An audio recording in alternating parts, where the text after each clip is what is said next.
శివుడు ఉన్నాడు కదా, ఆ. శివుడు కొడుకు పేరు చెప్పండి. ఇద్దరు ఉన్నారండి. సరే పేరు చెప్పండి, ఎవరో ఒకరి పేరు. మణికంఠుడు, ఆ. వినాయకుడు. శివుని తండ్రి పేరు, శివుని తాత పేరు, శివుని ముత్తాత పేరు. మరి ఏడా పుట్టి పెరిగారు అంటున్నారు కదా, ఏ ఊర్లో పుట్టారు?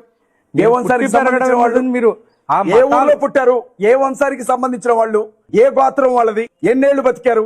ఎప్పుడు చచ్చిపోయారు? వాళ్ళ సమాధులు కూడా మీరు గోత్రాలు అర్రే ఎట్లా నమ్ముతావు? ఆకాశంలో మా తాత కూడా దేవుడే అని చెప్తా, నమ్ముతావా? యేసు గోత్రం ఉంది ఇప్పుడు. ఎవరు ఉంది? యోధా గోత్రపు సింహం ఆయన, యోధా గోత్రంలో నుంచి వచ్చాడు ఆయన.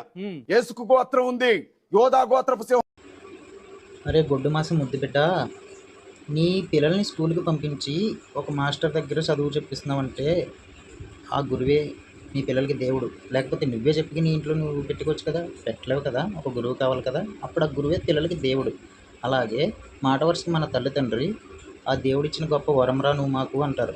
అప్పుడు థ్యాంక్స్ అమ్మా అని చెప్పడం మానేసి నీలాంటి పిచ్చోళ్ళు అయితే ఏం ప్రశ్న వేస్తారంటే, మీ ఆనందం కోసం మీరు కలిస్తే నేను పుట్టేశానా, లేక సంతానం కావాలని కలుసుకున్నారా, లేదా దేవుని ప్రార్థించి కలుసుకున్నారా నాకు కొడుకు కావాలని. అప్పుడు దేవుడు ఇచ్చాడా, మీ వల్ల నేను పుట్టలేదా, దేవుడి వల్ల పుట్టాననేది ఏ టైంకి కలుసుకున్నారు? పగల నగిట? ఏ టైంలో కలుసుకుంటే నేను ఏ టైంలో పుట్టాను? పిచ్చి ప్రశ్నలు వేసిన కొడుకులు నీలాంటి అన్నమాట.